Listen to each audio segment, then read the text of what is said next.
incredibly awkward. I'm wondering, I've never gone live from my computer.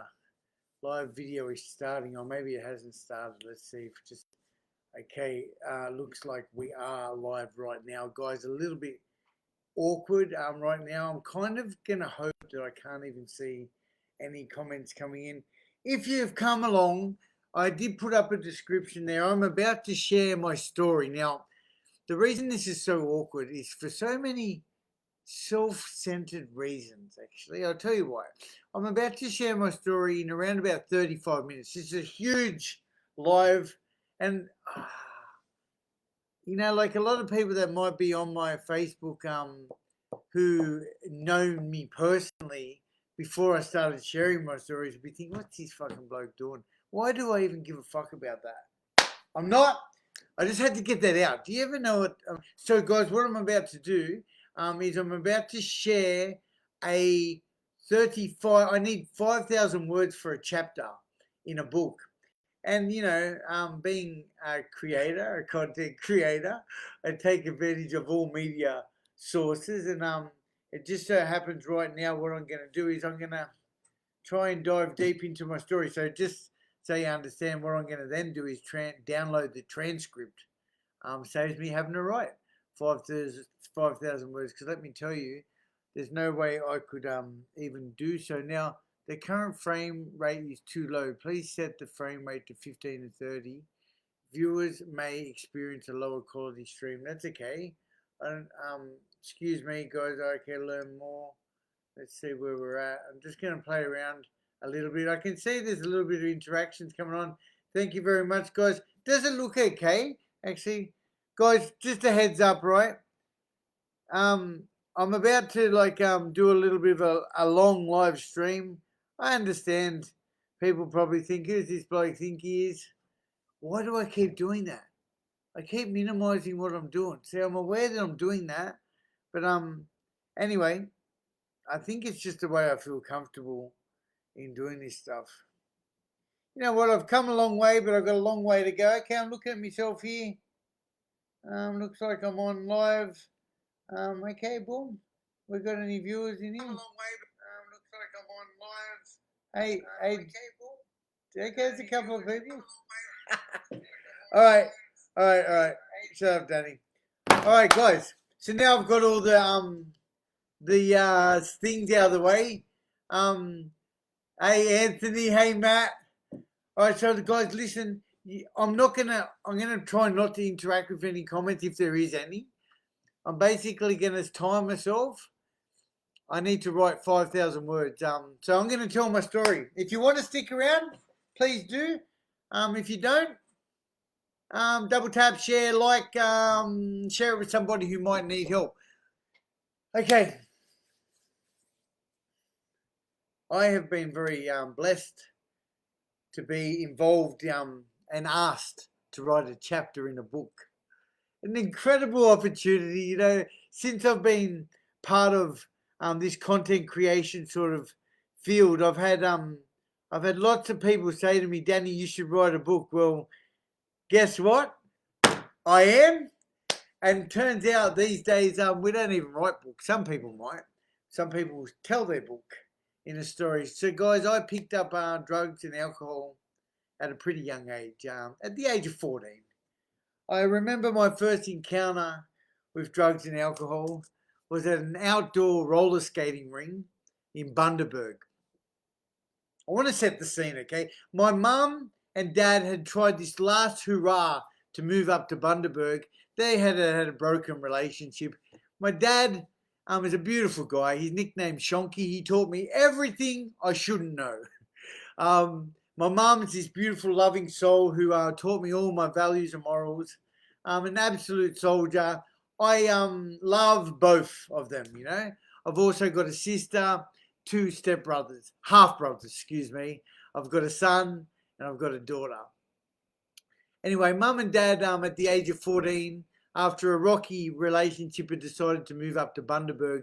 A family friend had moved up there previously who had a son by the name of Ricky.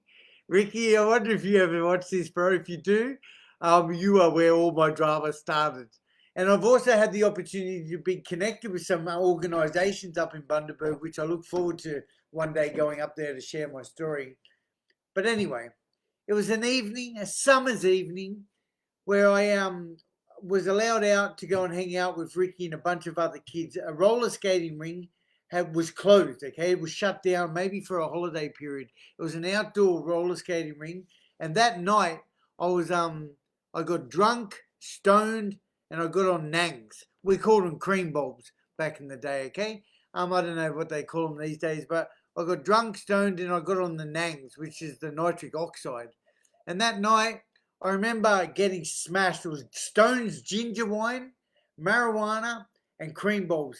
And what happened was I drank myself unconscious. I woke up with vomit laying around on this outdoor roller skating ring, broken glass. There was bodies laying around. And I remember coming to thinking, wow, that was a lot of fun. And basically that was my introduction to drugs and alcohol at the age of 14. Now, over the next 6 months, my mum and dad, probably, and my sister, did I mention my sister before? I full ripped off my sister. My mum and dad and my sister, they tried to go on, but I had found drugs and alcohol, and I'd started to experiment a little more regularly. Within 6 months, my mum and dad had split again. It wasn't going to work. I think maybe 3 months. And in this time, I'd used quite a few substances. I'd started to dabble in LSD, marijuana, alcohol, magic mushrooms, amphetamines. Back then it was speed. Speed is amphetamines. Obviously, ice wasn't around back in my day. I'm now 48 years of age. But anyway, and mum moved back to Sydney, okay? I said to mum, as a very manipulative child, I could tell her and dad wasn't happy, and actually I wanted to do my own thing. I said to mum, Mum, you and Lucy should just go back to Sydney. Go back, and me and Tony will be okay. My dad, I call him Tony, all right? Never called him Dad. So my dad and I were living up in Bundaberg. I'd finally got my way. I'm still 14. I'm probably getting on closer to 15 by now. My dad travels back and forward overseas all the time. He went on 3 overseas trips when I was up in Bundaberg. He came back each time from being on an overseas trip, and we were kicked out of our house. Finally, on the 3rd time, my dad said he's had enough. And so now my dad's going to go back to Sydney. I'm nearly 15 years of age. And I said, Tony, you go, mate. I know I'm just trouble. Just leave me to it. And sure enough, I convinced my dad to move back to Sydney. And I was running amok, living on friends' couches. I don't know what I was thinking, but this was my introduction to the criminal element. I started doing break and enters of schools, which I later got done for. I got kicked out of school in it was year 8, I believe. I left school at a very young age, and it didn't last too long. I was somewhere in the next 12 months, I had a friend who I'd grown up with by the name of Greg, who drove up in his yellow Gemini, and he picked me up. He picked me up and saved me from living homeless on people's lounges, and we drove back to Sydney. Now, by the time I got back to Sydney, I had used every substance known to man in Australia except for heroin. Ecstasy, trips, I told you all the things just before, okay? But when I got back to Sydney, another guy who I used to knock around with before I went away, his name was Brad. I'm doing a lot of name dropping, aren't I? He wanted to use heroin. And I remember thinking, this isn't a good idea. We were sitting in that yellow Gemini out the front of somebody's house who was going to take us to buy some heroin. That day, I remember thinking, this is a really bad idea, This is the first time I identified peer pressure as playing a really powerful negative role in my future. And in fact, it was half an hour later that I found myself sitting in a dingy little flat in Cabramatta, My drug dealer at the time, he was the first time I met him. His name was Wok, and he was injecting me with my very first shot of heroin. It was. I remember the scene. It was like this flat had no furniture, chatty carpet, and I put my arm out, and Walker's injected me with heroin. My other mate had done it first. Now, if up until that point my life was in trouble, it wasn't really. It was from that day forward was kind of like the beginning of the end. From that day forward, my life changed dramatically, you know. By the age of 16, I'd first gotten locked up in boys' homes. Now, actually, let's go back for a second. I want to explain what it was like to use heroin for the first time. Now, a little bit of a trigger warning. If anyone's coming in here, you probably want to turn this off. The reason I'm going to share this is a lot of people want to know. And I'm not going to get too graphic around it, okay? But people do often ask me this, and I know for the purpose of the book, it should be good. So the way I can best describe heroin for me, the feeling that it gave me was the very first day, you know, previous to that, I wouldn't say that I identified with really being a troubled kid or even coming from a troubled family, you know?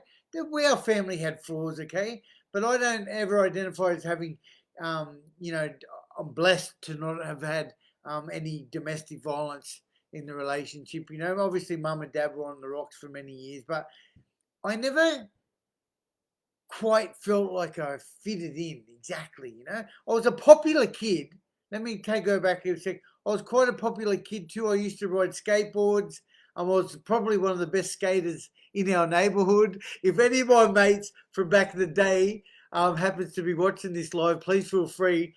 I know there was a couple of other boys for sure, but there was a couple of moves I could do that other people couldn't do. Also, we used to build skateboard parks in my backyards, okay? So because of that, I had lots of friends would come around. But like I said, I never quite felt completely comfortable in my skin. And that day, when Wok injected me with heroin, I'm going to explain what it was like, okay?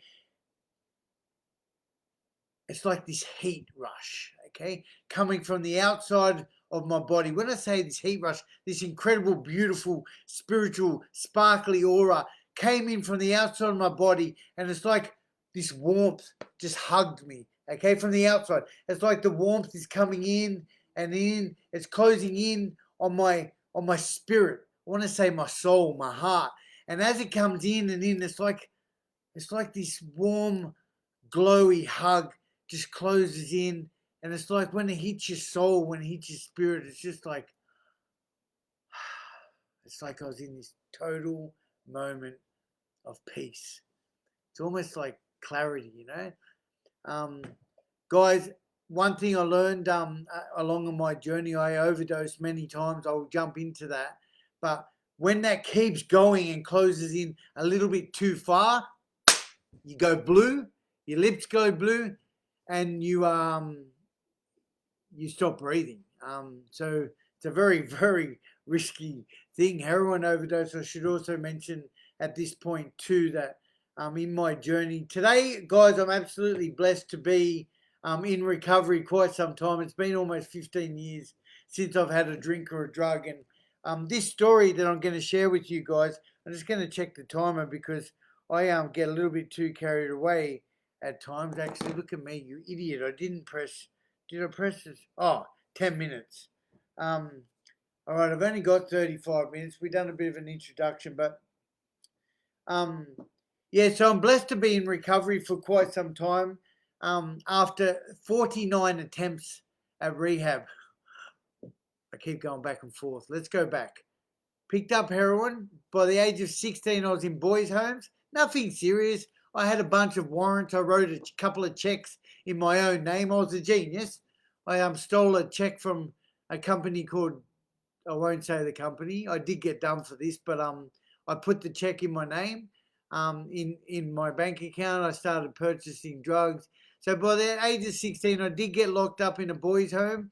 I think it was like boys' home in Western Sydney. I spent like 21 days. It wasn't so much for the check, it was for the warrants. The only way you could get bailed out back in the day was the only way you could get bailed out, and back in the day with warrants, was to pay the warrant. So you had to do your time. By the age of 18, I was locked up in Parramatta prison for my 18th birthday. In fact, my very first introduction to prison, I got bashed. I say that with a smile on my face, but it's part of my story. I'm certainly I don't ever identify to be some jailhead or tough guy. You know, I'm actually just a bit of a buff head. Often people say I've got a bit of a rough head. I understand that, but I'm actually this gentle soul. But I did end up. Give you a quick rundown. I took 3 cigarettes off a guy who was an old timer who just come in to the cells. He passed them around to me. I'd already been through reception. I smoked those cigarettes, and the next day I got let out of the wing, and he'd asked for the cigarettes back. I thought it was all gone. I thought he wouldn't know who I was. I got into my first fight. I got a little bit touched up, a little bit bashed a little bit, but as it happened outside of the wing. Nothing really came of it after that. I kind of fucked up. I made a mistake. I probably did have to pay him back in some capacity. Look, let me tell you this. Let's just talk a little bit about my journey of addiction, okay? I've only got 35 minutes to tell this story. I'm writing a 5,000 word chapter in a book. Guys, the book explores a whole range of things around addiction, mental health and wellness. What I want to tell you about my addiction, okay? From the age of 14 to the age of 33, I experienced a lot of pain, hurt and misery. I experienced a lot of good times. I experienced a lot of injuries. I'm going to recap a bunch of my injuries all in one. Hopefully, when I download the transcript, this will be able to put together to use for the book. But where I was going to say is I overdosed quite a lot of times throughout my addiction. There was incidents where I had broken ribs from the paramedics giving me CPR up on Liverpool train station on the platform. Now, here's the thing, okay? This is why I always thought I was a bit of a smart addict. When you use heroin, when you know you use too much heroin, you actually know. I was always aware when I was about to hit the deck. I always knew when I was about to collapse. Now, on those instances, I'd use it and I'd always find myself, I'd get out. I'd walk somewhere where somebody would find me, and just absolutely blessed. There was one time I overdosed in a block of flats that luckily somebody walked past me and I was dead on the floor, unconscious, and they've called the paramedics. But this one incident where they broke my ribs, I'd used in Liverpool train station toilets, which I used many, many times. I walked out of the platform, out of the toilets, and I hit the deck right in front of the station master, where they called the paramedics, and they were giving me CPR for quite some time. They actually broke some ribs, and what happened is when I come to, all I could think about, because they gave you Narcan. Narcan's a drug that they give you and instantly brings you back. I know these days there's some terrible drugs out there called I've just gone blank. Man, I'm so far detached from drugs these days. But anyway, I've had a bunch of overdoses. I once fell out of the 3rd-story window of a drug and alcohol rehabilitation centre. This was in my early days. I was only about 21. There's a rehab in Surrey Hills where 3 stories up was a floor called hospital floor. I gathered some money from some other people. We tied up a bunch of sheets and I lowered myself down a fucking wall around about 20 foot. And that was fine. They let me down, no problems. But I went to Cabramatta all the way from Surrey Hills. I had a bit of money because I was getting on for everyone else in the room, and I had a little bit too much. I don't know how much time I've got, but that night when I went out to Cabra, all right, at 2 a.m. in the morning, I ended up using one of the toilets in Stardust Hotel. And these big Samoan bouncers caught me using and bashed me in the cold rooms. Another time I got bashed like I was just some junkie to them, you know, using, abusing, fucking probably going to leave dirty fucking shit in the toilet. Sorry, I'm ashamed to say I wasn't a fucking um I was a I was just a garden variety heroin addict, just doing my best to change the way I feel one day at a time. I also cut my Achilles tendon in half. One time I broke into a factory. I also got done for this, guys. I spent the majority of my time between the age of 18 and 28 locked up. So that's about a total of 6.5 years. A lot of those were just on remand. I copped 18-month sentence, copped to 18-month sentence, copped to 12-month sentence, copped to 6-month sentence, copped to 6-month sentence. Nothing big, you know. And just so you know, like I often don't talk about the jail stuff because I would consider myself just definitely to be some petty criminal, as I just said, a garden variety heroin addict, just doing my best to get through. I cut my Achilles tendon in half, right? And that night, as I walked away from the job, now the reason I got done with DNA had just been brought in to the system. When I was in jail, they back in what I don't know 2000, there was this big thing where a lot of people were fighting the fact to give their DNA, but they came in and they took us into a room. They took our DNA. Well, about 6 months later or 12 months later, I got done for that break and enter. Cut my Achilles tendon in half. It sprung up my leg. I remember on Easter Sunday, I dragged my ass into hospital, and they threw me straight on the stretcher and they operated. And I just think, happy Easter, you know. That night also, I should just mention this little old lady. She was my guardian angel. She seen me hopping along the street, right? Listen to this. At like 2 a.m. in the morning, hopping along on the street, with actually the sock tied around my Achilles tendon. And she picked me up and gave me a lift home. That day I had stolen equipment on me. Bless her, guardian angel. Maybe she was my little fucking devil angel. But I've also had a motorbike accident at the age of 16 where I ended up in a coma for 3 days. I want to tell these poignant stories because I think this is quite important for me to document in my chapter in my book. I was about 17. I just got my motorbike license. I had an RGV Lucky Strike and I got collected after getting on in Cabramatta out the front of Cabramatta Police Station, which at the time was on Phelps Street. It's no longer where it is now. I got hit, T-boned by a car, and I knocked myself unconscious through his windscreen. Of course, I was in a coma. Okay, I got my legs smashed. I had a fractured femur. 3 days later, I woke up out of a coma, and I had my family all surrounding me. After 3 days, now I had a big heroin habit. Okay, so as you can imagine, they probably didn't really know what was going on. But for 3 days, I was in a coma. I was on a pethidine or a morphine drip as well. But when I came to, I seen all my family there, and guess what? Listen to this. In the next bed to me, there was a man who was also still in a coma. His wife was telling him, hey dear, I'm going to put $100 into your drawer in case when you come and when you come good, just so you've got money. Well, I heard that conversation going on. And I told my family that you guys need to go. I need some rest. I managed to drag my ass up out of bed with a fractured femur, pins and staples all in my leg. I must have used crutches. I managed to get into a wheelchair. I stole that $100 out of his drawer. I then managed to go down the floors to catch a taxi from Liverpool train station. I had $100. I went to Cabramatta. I bought 2 for $50. I bought myself a packet of needles and a packet of smokes, and I paid for the taxi. Next minute, I'm back up on the bed after injecting that heroin. Blood is pissing out of my leg. I've busted 4 staples out of my leg. I buzzed up the emergency button. I often say that that was the day I realized that maybe I had a problem.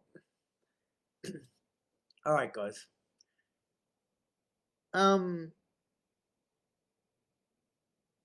There was plenty of other incidences. There was plenty of other incidences. I've got a little sheet here that I want to make sure that we cover everything. Isolation, guys. I spent a lot of time alone. I was quite a popular kid. I said to you guys earlier that I was quite a popular kid because of my skateboard riding. Well, by the time I'd picked up heroin at the age of 16, all of those friends slowly dwindled away, you know. I ended up being a very lonely, isolated kid, you know. Like, I didn't want people in my life. I didn't want people to get to know me because all I wanted to do was use and get more drugs. At the age of 21, I'd already been in and out of jail quite a bit. And at the age of 21, I realized that, you know what, this is what my life. Tamsin, hey, trying to do my 5,000 word story here, Tamsin. I'm hoping that this is going to transcribe well into a document. Yeah, so guys, at the age of 21, I got on the methadone. I got on the methadone program. Now, listen to this. The doctor said to me, Danny, he said, do you know what?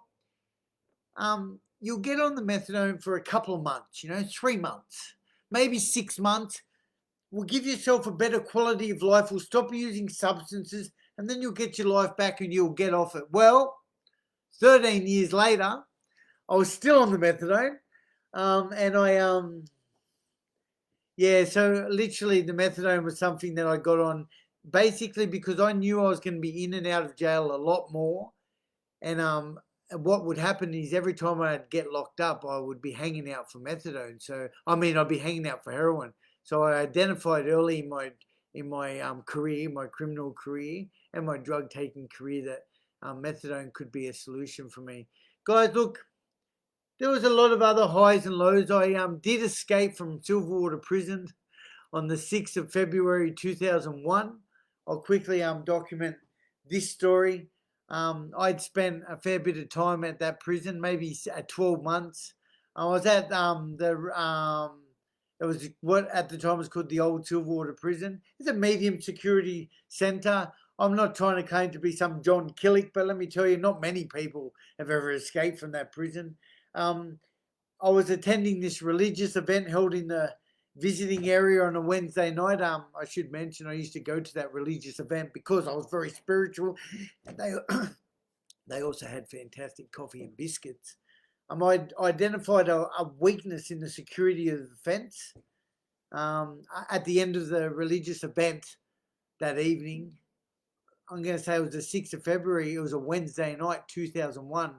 I ducked out the back and scaled a 24-foot fence. I used garbage bin handles to help me claw my way up the fence. While everyone was in the visiting area holding hands, singing Kumbaya, I managed to get up on top of that fence.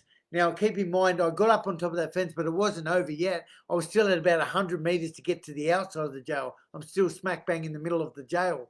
As I was creeping along that fence, an officer, a prison officer, I call him Mr. Singh, he had the turban. I remember looking down at him, he spotted me, and I thought, holy fuck, he's on the fence. He got on the radio and called the squad. I then had to run through razor wire, skipping my way through razor wire where I cut my leg to pieces.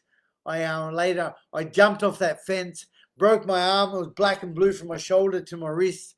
I ran down towards Holker Street.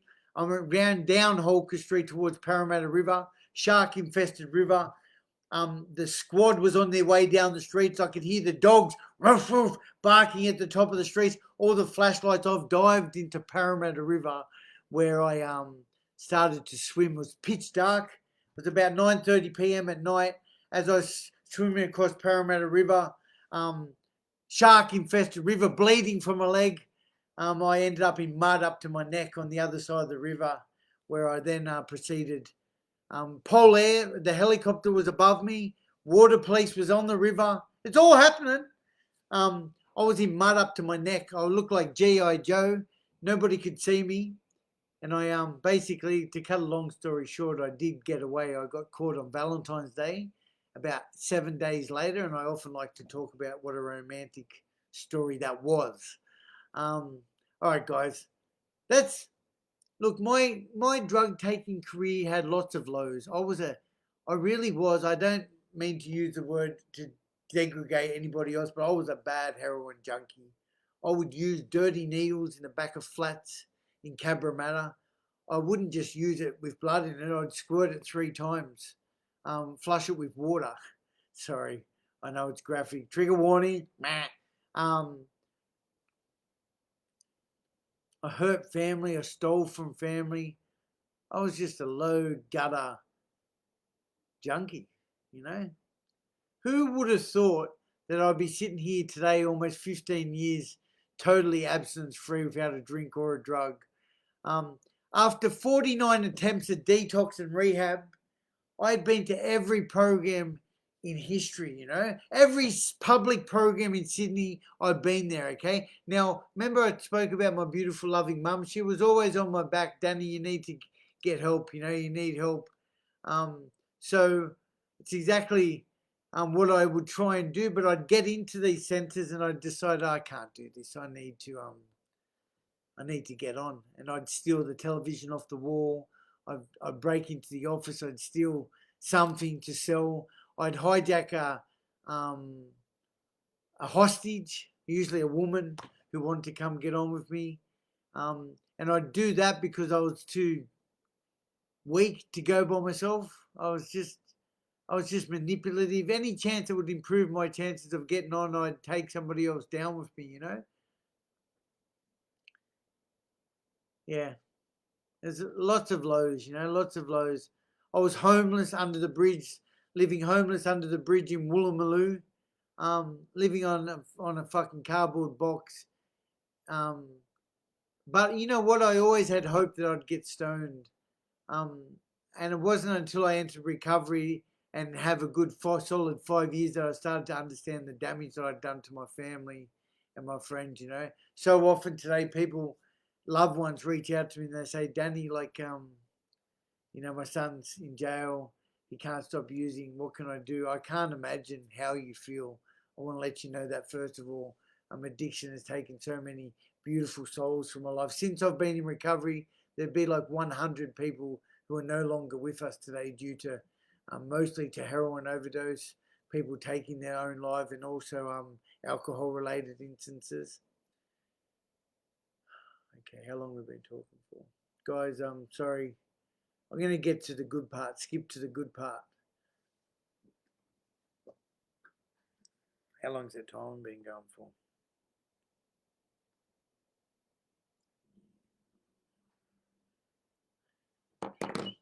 All right, guys, sorry, I'm just taking a breath for a second here. This is really, really difficult to do this. Where is my live stream? Can anyone see how long it's been? A bloke's been on live stream for? I cannot. Doesn't matter. I'm going to just go ahead and continue. All right. In 2009, after 49 attempts at rehabilitation, this is my turning point. Okay, I entered my very last detox and rehab. I went to a little clinic at St. Leonard's Hospital. Thank you, Debbie. That's really good. I appreciate that, Debbie. I went to my very last detox and rehab. It was a little detox in St. Leonard's Hospital. I did everything wrong. I took drugs in with me. I used the system. I had my mobile phone. Did everything I shouldn't have done. I got on the phone. Thanks, Amanda. I got on the phone. I started calling rehabilitation centers. I thought, I can't keep doing this, you know. I was accepted into a short program and went for 28 days. I want to say it's called Foundation House. That place was the beginning of my journey, you know. Like, I went there hanging out for heroin because I'd used heroin while I was in detox. Typical. Believe it or not, this is what addicts do. They take drugs into detox with them. So then when we get out of detox, when you stop, we should be feeling better. You're only just starting to go into withdrawals. That was my experience. I shouldn't talk for anyone else. I went to that 28-day program at Roselle where I did everything wrong as well. I had my mobile phone. I was involved in this criminal activity where we were doing this tax fraud. I was getting $5,000 through committing a crime, which I later got done for. Guys, you'll probably find that I keep saying that. I'm not going to be telling you anything I didn't get done for, am I, on live? But guess what? I was in that rehab and I said to myself, do you know what, Danny, what are you going to do differently, mate? I'd heard it a million times by the counsellors. I thought, well, you know what, I do need to do something differently. I started writing. I started doing a gratitude list, 5 things that I was grateful for. I started writing a short journal every day. Danny, what did you do good today? And is there something you could do better tomorrow? Just a little passage, a little paragraph on each one of those things. And I write my 5 things that I was grateful for. I had a big book. It had like 472 questions. It was actually the Narcotics Anonymous Steps Working Guide. Yeah, thank you, guys. It's probably going to go about 50 minutes at this stage. It's okay. We can trim it down, my story at the end. If you guys have been here listening, I really appreciate it. So I started answering these questions about my addiction. You know, like what substances brought me the most trouble? You know, what did I started answering these questions. As I just mentioned, that was through a book that I was involved in the 12-step fellowship of Narcotics Anonymous. Now, I said just before, what was I going to do differently? These are the things that I was going to do differently. I then went on to rehab, and I did a 3-month program. I want to give a big shout out to Glebe House as well. That place absolutely changed my life. That place got me involved in 12-step fellowship meetings twice a day. So I started going to NA meetings. I started attending counseling once or twice a week. I started cooking, learning living skills. I started getting involved in groups, morning group every day. Mate, these are things that I've never done. Now, I've been to many rehabs before, but I only ever lasted 2 or 3 days. It's disgusting. My ability to stay at any program was absolutely ridiculous, but this was it. This is actually my final time. I'm going to knock on wood because I say this is it because I think I've only got it for today, although it has been going on 15 years. Today I finished that program, that 3-month program, and then I went on to a halfway house where I was living in a house with other addicts who were meant to be in recovery, but as it happened, 3 of those housemates, there was only 4 of us, 3 of them were using at one stage. I just got involved in my program. You know, I continued doing my daily 12-step fellowship meetings. I'm just going to grab a drink 1 second, guys.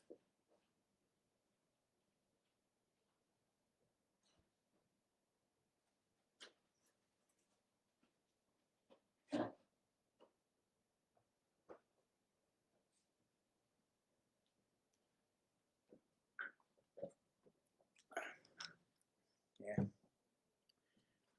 Thank you, Debbie. Yeah, I got in. I just started doing things differently. You know, I started work. I started work in my early days in in the halfway house. I got a job for 1 day a week. Then I moved on to 2 days a week. Then 3 days a week. And I did that for 2 years. I started saving money. I'd never had money in my life. Okay, I went to my first overseas trip in recovery at 10 months clean. I went to Thailand. Now, I went to this recovery convention over in Chiang Mai in Thailand. Now, that trip opened my eyes up to this most incredible world of recovery where all these people from all over the world were meeting together to support one another, have some good times, no drink, no drugs. I thought, wow, this is absolutely incredible. I then continued to travel way more, you know. By the time I was 2 years clean, I was working 7 days a week. I loved my money. I was still heavily involved in the 12-step fellowship. Anything I put before my recovery, I was going to lose. That's what I told myself, you know. So I didn't want to put anything before it. So even though I was working full time, I'd always get my ass to some 12-step fellowship meetings. I'd stay connected with like-minded individuals. By the time I was 2.5 years clean, I'd saved up enough money and I had this fantasy, well, I'm going to go to Europe. I'm going to go backpacking. Can you believe it? I'm going to go backpacking to Europe. And sure enough, I did. I booked myself a ticket. I bought one of those big backpacks that you pack up all your shit into. I'm going to Europe for 6 weeks. I'm going to go backpacking through Germany, through Italy, through France, and through Croatia. As it happens, I had a girlfriend who I also should mention. I hooked up with her on my 1-year birthday of recovery. One of the things they told me in my early days of recovery is, Danny, you need to keep yourself out of a relationship for the first 12 months. So I did. Look, I want to just acknowledge right now that I did everything good that recovery taught me to do, but I did a lot of things that weren't suggested as well. Now, my little secret formula to that was to do, every time I did something wrong, I would try and do two things good. And sure enough, there I am. As I just mentioned, I had a girlfriend who broke up with me on my way to my European vacation. Now, she broke up with me for all the right reasons. I was just young, 33, living the dream. I didn't know what I wanted, but I was crushed. I'd been with her for like a year and a bit. I'd never experienced these emotions that I had. I was crying. In Germany, in Frankfurt, in the city of Frankfurt, I'm surrounded by crack cocaine, heroin, gambling establishments, hookers, everything that I'm addicted to, okay? But here I am, and I've got cash. I'm loaded to the hill with cash. I'm going on a European vacation. If I picked up a drink or a drug or any of those ill behaviours, I thought I might not never make it back to Sydney, So what I did was I soldiered on for the next 6 weeks, crying my eyes out. I was in Venice, the most romantic city in the world, crying on a gondola going through the back streets of Italy on a gondola in Venice. And I remember looking up at these beautiful buildings, hundreds of year-old buildings, and just thinking, even though I was crying and I was in so much pain, I also remember thinking, I don't know, like, how amazing is this? I came back from that European vacation, and guess what? That rehab I went through, they offered me a job. I started studying in 2.5 years clean, and I then went on to spend the next 10 years working in drug and alcohol rehabilitation. As it happens, that European vacation and all the shit that I went through, I was ringing up the rehab. I was connecting with people. Thanks, Debbie. I was connecting with people from Germany, on the other side of the world. Like, all I was doing was trying to keep myself safe and protected. I got through that breakup. I'd never experienced the emotional pain I was going through then ever in my life. I could not stop crying. But I got through that without picking up a drink or a drug. Sure enough, when I arrived back home in Australia, 6 weeks later, I was offered a job at a rehab, where I then went on to build myself an incredible career. I studied a community service certificate 4. I went on to do a diploma in community services. I then went on to do university, a Bachelor of Counselling, which I actually never ended up completing. I should share with you, 3/4 of the way through my Bachelor of Counselling, I decided the last thing on earth I want to do is be a counsellor and listen to people's shit all day. I was way too sympathetic. I was too empathetic. And I would take on through doing case management. I started to realise that this stuff really weighed heavy on me. I'd go home and I realised that this isn't something that I wanted to do long term. Guys, in 2016, right, I was about 5 years clean, well into my career as a drug and alcohol counsellor, or drug and alcohol worker. I was sitting there one day and I thought to myself, I wonder what I was like when I first entered recovery. What was I thinking? How was I feeling? This is a poignant point in my journey, okay? That day, I said, I'm going to record a video to my future self. This is very ambitious at the time, but I wanted to know, what was it like when I first entered recovery? I did a little bit of research on some questions that you could answer when talking to your future self. And I started the camera rolling, okay? I started the camera rolling and I started talking to my future self. Now, immediately as I started talking to my future self, I thought, this is such an incredible, unique, weird process, therapeutic process. This is me talking to the future me. Let me know. Anyone out there listening or anyone who watches this, have you ever recorded a video to your future self? I thought this would be an amazing tool to give to other people on their own personal journeys of recovery, personal development, and wellness. So often people will come up to me, even today, and say, Danny, you know, it's been 30 days. When's it going to get better?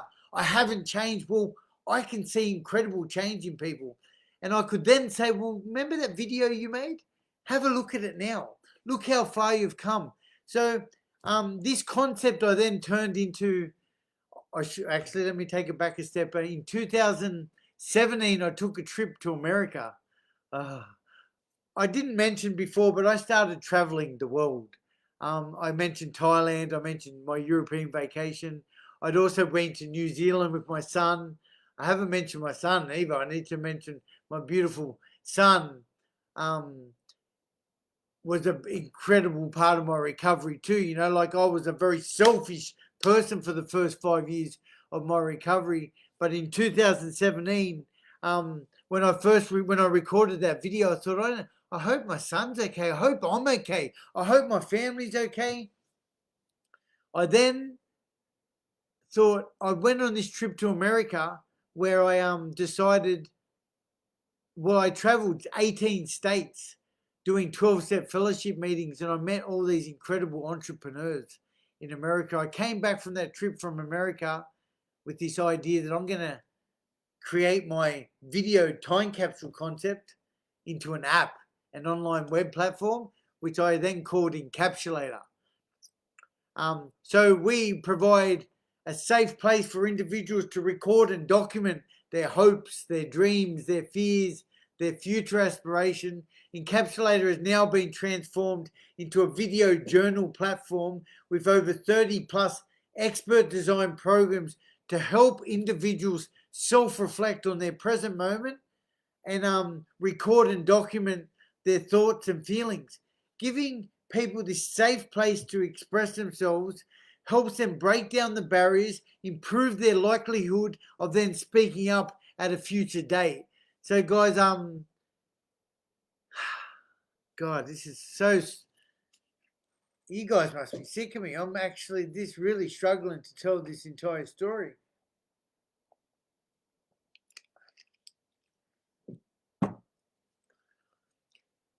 Encapsulator was born there. I've been working hard at it for 7 years now, 6 years. We've been really blessed to be on podcasts all around the world.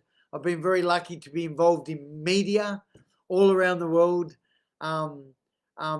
Every news channel in Australia, I've managed to start sharing my stories of recovery.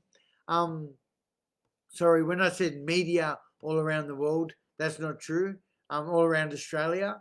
I started sharing my stories of recovery when I first came up with my concept for Encapsulator.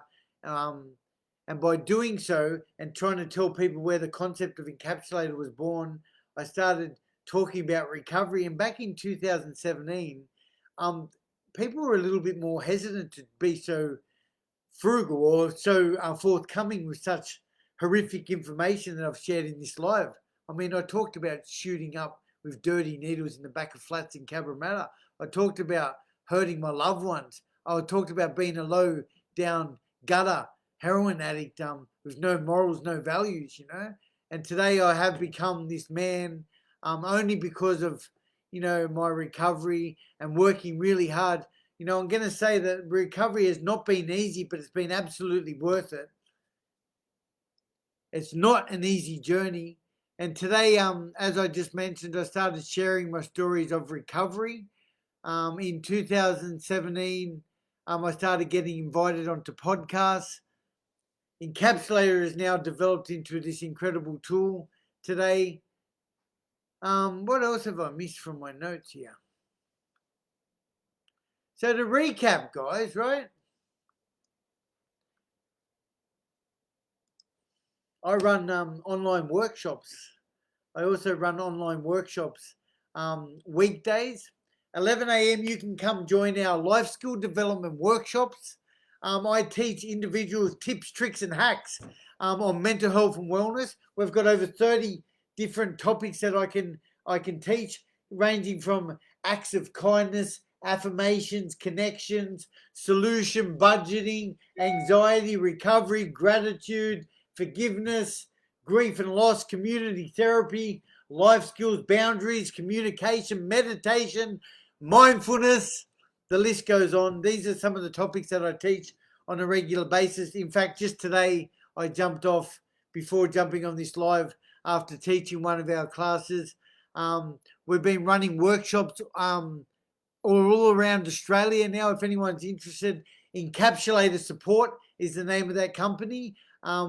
We basically, it's an NDIS support through the NDIS scheme, so we can take and we do support psychosocial recovery coaching, basically, which include our online classes.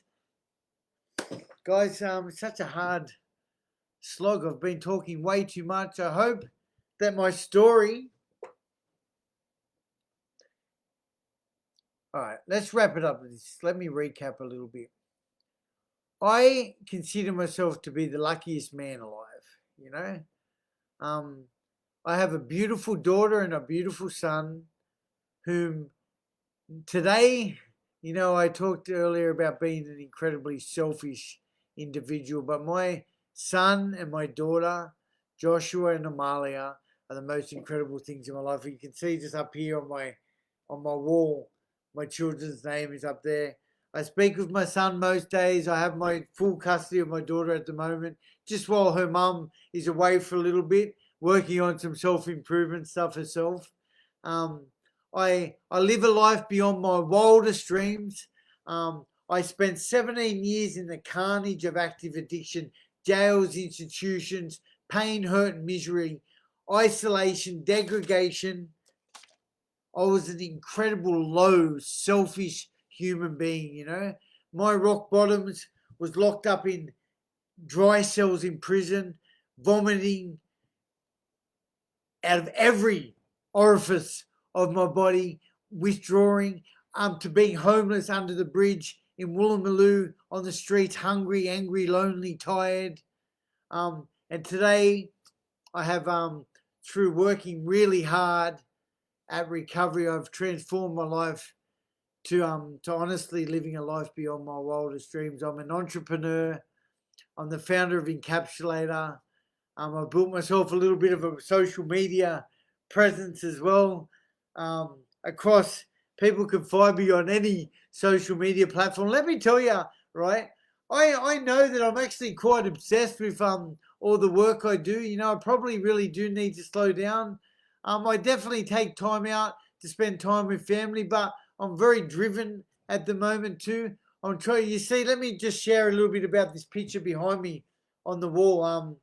You got Encapsulator for the book. Just so you know, on my wall behind me is my vision board. This behind me, guys, this is a really good recap, okay? This behind me is my vision board, okay? This is my manifestation, my visualization. In 2027, you see behind me, there's New York, okay? That's Manhattan behind me. My manifestation for 2027 is to be sitting in my office, in my Encapsulator office, in my high-rise apartment in Manhattan overlooking New York, living the dream, closing deals, helping. I would have inspired and helped motivate over 1 million people by that time. Sober Squad above me is part of my social media presence. We've got a Sober Squad community page with over 60,000 private members. I have a Sober Squad social media page with maybe 200,000 followers. I share my stories around the social and emotional impacts that addiction can have on myself and my loved ones. Kick the Shit is my podcast. If anyone out there is interested in finding out some more stories of sobriety, you can download the Kick the Shit podcast. You can, I've got, I don't know, a couple of seasons out there. We're actually looking at starting a third season for loved ones affected by addiction. Leonardo is my cat. Leo is quite a famous cat. He's been in a lot of news interviews with me. He absolutely loves the limelight as well. The pig head, people often think, Danny, what's with the pig head? Oh, he hates the coppers. It's got nothing to do with the police. One of the things that comes as having a social media presence is this negativity, you know, trolls, swines, I call them. You know, people get up in my shit, the swines. So the pig head just represents the trolls. And also you see Australia as well, forefront. I'm such a proud, incredibly blessed Australian. Over on my wall over here, also represent First Nations people, of course. There's a photo of my beautiful daughter. And don't mind that street sign there. I don't think I ever did get done for that one, actually. Funny enough, there's a street sign on my wall there, Danny Road. Guys,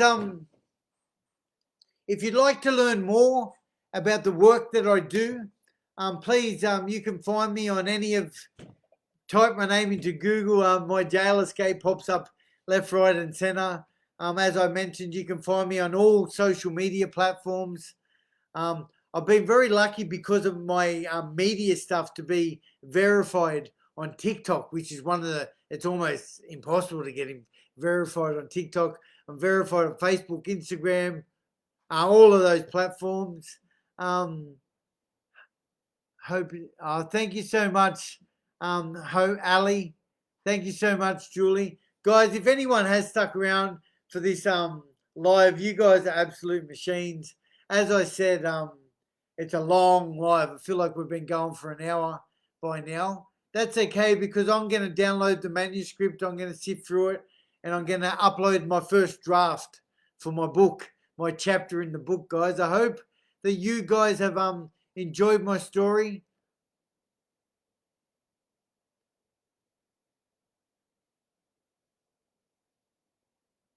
I've come a long way and I've got a long way to go. You know, I should just share one more thing.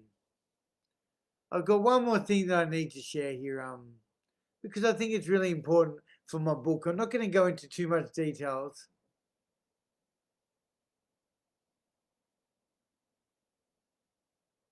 No, I might not share that actually. I'm not gonna.